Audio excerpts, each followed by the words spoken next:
अब हम बात करते हैं कि रोटेटर कफ इंजरी में क्या ट्रीटमेंट दे सकते हैं और घर पे क्या चीज़ का ध्यान रख सकते हैं।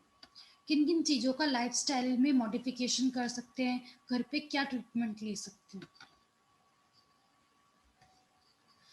पहले हम कंज़र्वेटिव ट्रीटमेंट की बात करते हैं।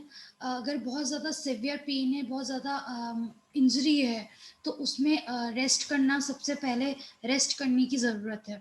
उसके बाद आइसिंग बर्फ़ का सेक दिन में 20 से 25 मिनट तक और एक्सरसाइज़ेज़। बट स्टार्टिंग में जब अगर सीवियर पेन है, तो एक्सरसाइज़ेज़ नहीं करनी है, बस आपको रेस्ट करना और आइसिंग करनी है। जैसे-जैसे धीरे-धीरे पेन कम होता जाएगा, तो फिर धीरे-धीरे एक्सरसाइज़ स्टार्ट करनी है। समटाइम्स कॉर्टिकोस्टेरॉइड के इंजेक्शंस भी देते हैं शोल्डर के जॉइंट पे, ताकि जो दर्द है वो कम हो और जो रेंज ऑफ मोशन अटक गया है वो इम्प्रूव हो। सर्जरी की बात करते हैं तो डिपेंड कि कौन सा टेंडन टियर हुआ है, उसके बाद पेशेंट की लेवल क्या है, इंजरी का लेवल क्या है। तो उसके लिए सर्जरी है arthroscopic tendon repair, open tendon repair, tendon transfer, shoulder replacement. फिर अब हम बात करते हैं फिजिकल थेरेपी के बारे में। फिजिकल थेरेपी में सबसे पहले आपको ये करना है कि आपको राइस मेथड यूज़ करना है। R for rest, I for ice, C for compression, E for elevation. इन सबको करने से आपका जो पेन है, शोल्डर का जो मूवमेंट है, जो स्वेलिंग आई है, वो ठीक हो जाएगा वो पूरी तरीके से। तो आपको स्टार्टिंग में डेज़ में तो रेस्ट करना है, फिर उसके बाद आपको रेस्ट करने के साथ-साथ आइस करना है, आइस का मसाज करना है दिन में 4-5 बार। हर एक बार में आपको 20 से 25 मिनट तक आइस पैक करना है। फिर उसके बाद कंप्रेशन करना है, मतलब आपको बैंडेज रैप कर लेनी है, ताकि जो आपका शोल्डर है वो सपोर्ट में, आपका आर्म स्टेबल रहे, रेस्ट में रहे, सपोर्ट में रहे। फिर आपको अपने हाथ को थोड़ा ऊँचा रखना है। 1-2 पिलो लगा के उस पे अपने हाथ रखना है, ताकि आपका हाथ ऊँचा रहे। तो ये सारे स्टार्टिंग डेज़ में ट्रीटमेंट लेना है। फिर देन आपको एक्सरसाइज स्टार्ट करनी है धीरे-धीरे। फर्स्ट एक्सरसाइज है फ्लेक्शन स्ट्रेच। इसमें आप सीधे लेट जाएँगे और अपने दोनों हाथों को सीधा रखना है, दोनों पैर मोड़ लेंगे, दोनों हाथों को सीधा रख के कुछ पतली-सी डंडी पकड़ लेंगे। कुछ भी पतला-सा कुछ डंडा पकड़ना है, पतली-सी कुछ भी, ठीक है? आप अपने हाथों को सीधा रखेंगे, याद रखना आपकी कोहनी नहीं मुड़ेगी। आपको अपने हाथों को सीधा लेके जाना है पूरा पीछे तक, जहाँ तक आप कंफर्टेबली ला सकते हैं। होल्ड करना है इस पॉइंट तक, देन वापस नीचे आना है। ऐसे आपको 10 रिपीटेशंस करने हैं दिन में 2 से 3 बार। देन सेकंड एक्सरसाइज है पैसिव इंटरनल रोटेशन। इसमें आप अपने बैक पे पीछे हाथ स्ट्रेट रख देंगे और डंडी पकड़ लेंगे। फिर आपको सीधा ही हाथ रख के डंडी को बाहर की तरफ लेके आना है, स्टिक को बाहर की तरफ लेके जाना है, जिससे पैसिव इंटरनल रोटेशन होगा शोल्डर का। होल्ड करना है, फिर देन रिलैक्स। थर्ड एक्सरसाइज है पैसिव एक्सटर्नल रोटेशन। आप कुछ भी लकड़ी पकड़ लेंगे या फिर कुछ बैंड ले लेंगे, स्टिक का एक एंड आप पकड़ेंगे और एक एंड आपका बाहर की तरफ रहेगा। फिर आपको एल्बो को 90 डिग्री में रख के स्ट्रेच लेना है, बाहर की तरफ लेके आना, अपनी बॉडी से अवे लेके जाना है बाहर की तरफ। तो उसे एक्सटर्नल रोटेशन मूवमेंट करना है। तो आपको एक्सटर्नल रोटेशन करना है पैसिवली। ये मूवमेंट करना है, आपको होल्ड करना है, देन वापस रिलैक्स, ऐसे 10 रिपीटेशंस करना है। फोर्थ है स्लीपर स्ट्रेच। इसमें आप अपना हाथ को ऐसे 90 डिग्री पे रख लेंगे, अफेक्टेड हाथ को। फिर देन आप अगर कंफर्टेबल नहीं हो तो आप अपने हेड के नीचे पिलो भी रख सकते हैं। 90 डिग्री पे रख के आपको एल्बो को आप डायग्राम में देख सकते हैं। फिर आपको अंदर की तरफ लाना है और बाहर की तरफ, इंटरनल और एक्सटर्नल रोटेशन। आपको ऐसे सीधा नीचे की तरफ भी लेके जाना है। आपको ऐसे प्रेस नहीं करना है, आपको एक स्ट्रेच फील होगा जब आप मूवमेंट करेंगे। होल्ड रखना है, देन रिलैक्स। फिर फिफ्थ एक्सरसाइज है स्टैंडिंग रो। आपको ऐसे सीधा खड़े हो रहना है और आपका जो डोर है उस पे ऐसे लूप 3 फुट लॉन्ग लूप बांध लेना है इलास्टिक का, थेराबैंड का।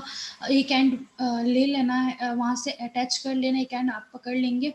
फिर आपको एल्बो को बेंड करके अपनी तरफ लेके आना है। फिर देन वापस स्टार्टिंग पोजीशन में लेके जाना है, फिर वापस अपनी तरफ लेके आना है। होल्ड करना है, then relax. Then sixth external rotation with arm abducted 90 degree. ऐसे आप डोर पे खड़े हो जाएंगे, सीधे सामने की तरफ देखेंगे, नॉब पे आप अटैच कर देंगे अपने बैंड को, एक एंड को, एक एंड आपके हाथ में रहेगा। फिर आपको एल्बो को बेंड नी 90 डिग्री बेंड करके फिर आपको धीरे धीरे शोल्डर के हाइट से बढ़ाना है अपने हाथ को। फिर देन होल्ड करना है इस पॉइंट पे, आप डायग्राम में देख सकते हैं, हम ये मूवमेंट करना है आपको। फिर देन रिलैक्स। सेवेंथ एक्सरसाइज है स्कैपुला सेटिंग। ऐसे आप पेट के बल पे लेट जाएंगे, अपने पिलो भी रख सकते हैं आप कंफर्ट के लिए फोरहेड पे। फिर आपको अपने जो शोल्डर, जो कंधे आपके, उनको ऊपर की तरफ लाना है, एक साथ लाना है, अपने बैक को थोड़ा सा उठाना है, होल्ड करना है, देन रिलैक्स। देन एथ एक्सरसाइज स्कैपुलर रिट्रैक्शन और प्रोट्रैक्शन। ऐसे ही पेट के बल पे लेट जाएंगे आप किसी टेबल या बेड पे, और जो आपका इंजर्ड हाथ है जिसमें टीयर हुआ है वो आप हवा में बाहर नीचे लटकाएंगे।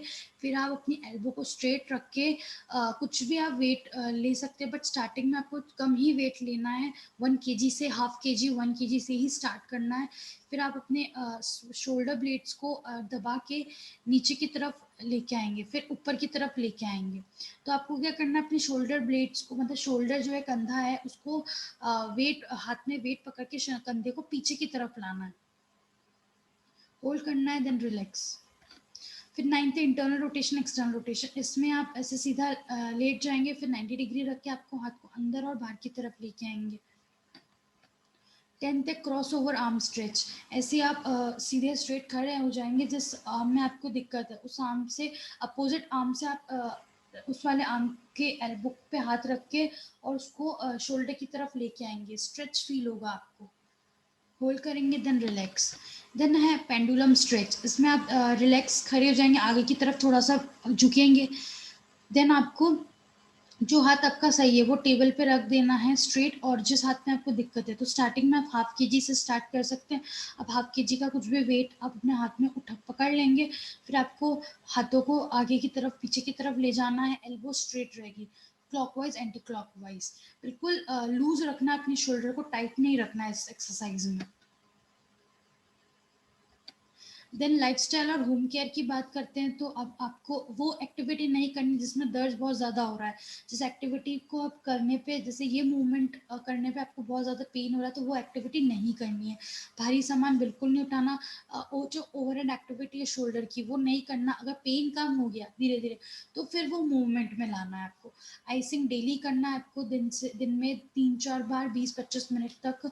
और अगर आपको बहुत ज़्यादा पेन है तो आपको पेन रिलीवर्स लेने, जैसे आइबुप्रोफेन, एसिटामिनोफेन। हेल्दी और बैलेंस डाइट लेंगे, एक्सरसाइज डेली करनी, दिन में 2 से 3 बार एक्सरसाइज डेली करनी है आपको।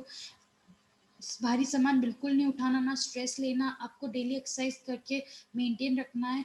और जिस हाथ में दिक्कत है उस हाथ की तरफ सोना नहीं है आपको। जैसे अगर राइट में दिक्कत है, राइट हैंड की तरफ नहीं सर रख के हाथ को ऐसे दबा के सोना, लेफ्ट हैंड की तरफ सोना है। Thank you.